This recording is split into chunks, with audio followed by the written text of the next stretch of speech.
Welcome, welcome to a new episode of K-pop Recap number 8. And today we're getting back to December with new songs, new comebacks, and possibly some interesting stuff even later throughout the month. With IVE 11, a debut by IVE with Wonyoung and Yeonjin, if I remember him correctly, of IZONE fame. And I think it's a pretty solid song, honestly. It has personality. It's not super aggressive, obnoxious. The production is nice. Kind of like not overproduced song. The vocals are solid. The rapping is solid. Overall, I think the song's really good, and I think it shows that there's a lot of production, at least behind Starship. Starship put some money behind it. I think that is obvious. Yeah, I think hopefully this is not a pristine situation where they come on really strong and then they disappear after 2 years and they disband. I don't think this is gonna be the case, but it has a lot of views. It has a lot of support. Let's see how far they can go with this. But I think for a debut, it's pretty good. Tradell, I can't remember the name of the song because it's in Korean, featuring Jamie. And I think this is I think this is a pretty solid song, honestly, in my opinion. A lot of the times when we see this type of songs by this type of artists that try to, get a little bit of their comfort zone. I look at this and I'm like, he did a pretty decent job, in my opinion. A lot of the times when I look at certain artists that maybe do hip hop and try to do more pop type of tracks, they tend just to fail a lot of the times. But here I have to give him credit. I think he fit pretty good with Jamie. The lyrics are pretty solid. His vocals are not bad. And the production is pretty basic. It's nothing special, but it works. It just works. Maybe I'm not the biggest fan, I would say, of his autotune usage in this track, but I understand why he does it. Oh, so the song is called I Hate You. Okay, sorry, because I was listening to the song and the title was in Korean. I didn't think about it. But yeah, it's pretty good. Obviously, Jamie has, incredible vocals, and she complements him very, very well. And she kind of, also feels what he lacks vocally. So the song gave it more soul, more personality, and a little bit more like, a positive feel to it. But, it's a pretty decent song. Everglow with Pirate. It's kind of normal. I think this is what Everglow does now. It's nice. It's somewhat aggressive. It reminds you a lot of their past work, so it's nothing new or out of the ordinary, something you never heard from them. Personally, I think they've done better. But I think if you're an Everglow fan, you're not gonna be disappointed by this type of comeback. Next one, my favorite songs of the year, Christmas Evil by Stray Kids. This is such a good rendition of Jingle Bell, in my opinion. It really is Stray Kids in all of its power when they're really using their originality and their productive ability, their singing ability, their personality, really showcasing their music. This is probably the most, my pace type of track they've released in a long time, in my opinion. It's fun. I love Felix chorus. He kills it with his vocals. Yeah, the lyrics are not the brightest or the best. The vocals are not the most original, but it works. It works pretty well, and give it to them for a song that I want to listen every fucking day because it's just good. And I'll probably keep listening even after Christmas. Kai with his first comeback in some time. Beaches. I like it. Sweet vocals. Pretty nice. Kind of ethereal production. The lyrics can be considered a little bit too sweet. A little bit cringy even if you want to go to that point. But overall it's a good song. His vocals are much improved, I think, throughout the years. He's always been a good singer, but I think in the last couple of years he has become a very good singer. And yeah, I think it showcases everything about him. Not the most original stuff he's ever produced or done. I would even say that his debut was more original than this.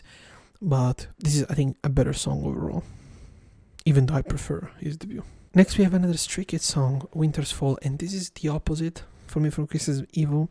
Obviously well produced. The vocals are good and everything, but it has no personality for me. So I wouldn't particularly go back to it. And again, it's a decent song, but Christmas Evil is better. Chunga with Killing Me. This is right out of Chunga's Holly. I don't think it's nothing new, but it's well produced. It's fun to listen to. It is a nice, EDM type of production. Her vocals have always been very good. And yeah, it's a good comeback after a long time by Chunga after a year. She released Querencia. And yeah, I'm pretty happy she has had a comeback to close out the year. And Chung has been really, really, I think, on an impressive run this last couple of years, in my opinion. And I think she's somewhat underrated because nobody really seems to be talking about her as much as they should. But it is what it is. NCT Dreaming. It's pretty solid. It's a track, sorry, from the album. Not the biggest fan of it personally, but it's well produced. I think the vocals are actually the best part here. Again, the song is a little bit too Mark centric in my opinion, but it is what it is. T1419 with Red Light Green Light. Red Light Green from Squid Game. I like the way they rendition that part of this, say, the phrase in the song with the production. It's fun to listen to. It has some charisma, it has some personality, and I think overall, if you are a fan of this group, you should be happy because MLD is pushing them towards the right direction, and they seem not to be want to waste their time the same way they did with Momoland, which is still a sad story. Lee Ji-young, keeps dropping song after song of the song, and this song is Anxiety. This is more of a mellow track. I don't think it's fully in English, if I remember correctly. I don't know why I'm blanking right now, but I think a lot of the lyrics are in English, and her vocals are good. I think they have to be very good. I like how she doesn't alter her voice. She doesn't try to sound too good, and I think her emotions behind it are pretty solid. The lyrics are pretty solid as well.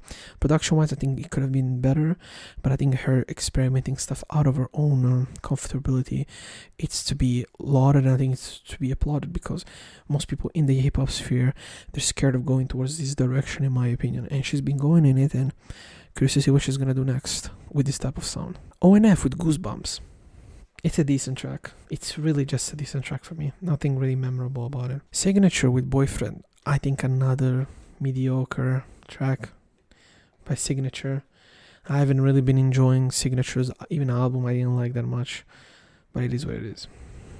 80s with Turbulence. I think the song is good, but I don't know. There's something about the vocal, something about the rapping that I'm not the biggest fan of. It feels like they're trying to go into a more like mainstream sound way. Now, it has always been very mainstream, don't get me wrong, but even in their very most popular tracks, there's always been a kind of an originality to it. This to me doesn't feel too much original. In certain part of the songs, it even reminds me of Fire from BTS, like the phrase that I think Sun says before the chorus, and then the chorus really reminds you a lot of Fire. That part from the song, it really reminds me that a lot. Again, it's a decent track. Overall, I think production is solid, and I like the song, but I just feel like originality-wise, it's not there for me. But again, it's definitely one of the better tracks until this point of the month. Extraordinary Heroes, Happy Death Day, the rock band that JYP debuted. This song is not doing as good as I thought it was gonna do. Like, now I checked the other day, it had like 4 million views. I mean, it has 5 million views. I thought it was gonna do way better, but for whatever reason, a lot of talk. I think the fucking teasers have more views than the song, which is kind of sad, honestly. But yeah, the song is solid. I think one thing about this song is it's very original. There's not a lot of things like this in K-pop or in Korea in general. It definitely is probably the most Japanese-inspired track that JYP has released in some time by a K-pop group, and there's some good things about it. I think the lyrics are somewhat good. Again, they have personality, they have charisma, but again, the instrumental is just okay. The vocals are just okay. Of course, it's a debut, so they can only improve, but again, I'm not a K-rock guy, but I want to give this guy some chance. Now, I don't know if they released a full EP with this, or, if they did anything outside, let's say, the norm of debuts. But again, I don't really want to have expectations about them because I'm afraid that my expectation might just like end up, letting me down. So they have an EP, but it's just 2 songs pretty much. So it's the instrumental and the full song. So could have been a better debut, maybe, but I think for a rock group, it's good enough to make the fangirls who are just interested in K-pop for the most part at least maybe come back for a second song. Ravi featuring Seoyeon with Ani, if I remember correctly. Listen, I'm a fan of Ravi, but this 24K Gold and Ian Dior type of style of music doesn't just fit him, in my opinion, at all. And his vocals are not great. The production is just boring. This pop punk from the 90s and 2000 mixed with trap and hip hop doesn't really work, in my opinion. And Soyeon's feature, unfortunately, it's not bad, but it's just there for the sake of being there. Therefore, it adds nothing to the song. And Ravi, I don't think does a good job. This is a bad song by Ravi. I think probably one of the worst of the year. And again, he's one of my favorite solo artists, but he really let me down here. Mino, Tang. This is very similar to what he has been releasing in, as a soloist the last couple of, year and a half. If you compare this, for example, to Runaway, It's definitely very similar in many ways, specifically the chorus, right? The way it gets to the chorus, it's very similar. Now, the first part of this song, I find it to be quite obscene in my opinion. Like, his vocals are not that good, his lyrics are pretty shit, some of them even corny. Like, he says something I remember at the start of the song, I was like, it's like, that wasn't a particularly good lyric at all. Yeah, with the fox expressions, I can't really hear what the fox say. Like, that's just a bad lyric, in my opinion. A bad, bar, or whatever you want to say. But the second part of the song, after the first chorus, where he just repeats tongue like a billion times, which I don't mind that much. It could be obnoxious if you hear the song a lot. But the second part, where he just starts spazzing, rapping, doing this crazy fast flow with some good bars, that's where, again, Mino for me really shines as an artist. I wish he did more of that. But I understand, because he's an idol. His company doesn't want him to do only hip-hop shit. Because as big as hip-hop is in Korea, it's not the biggest genre K-pop is. So I completely get that. And Winner, again, is huge, also in the West. So I completely get why we would do that. But I wish there was more of this song. The chorus I think this chorus is repeated 3 times, if I remember. Mid of the song and then towards the end. And that feels like almost like out of 3 minutes, like a minute and a half, 2 minutes. That's too much in my opinion. But it's not a bad track. Again, I would have preferred to hear other things from Mino, in my opinion. But again, I've heard worse, personally.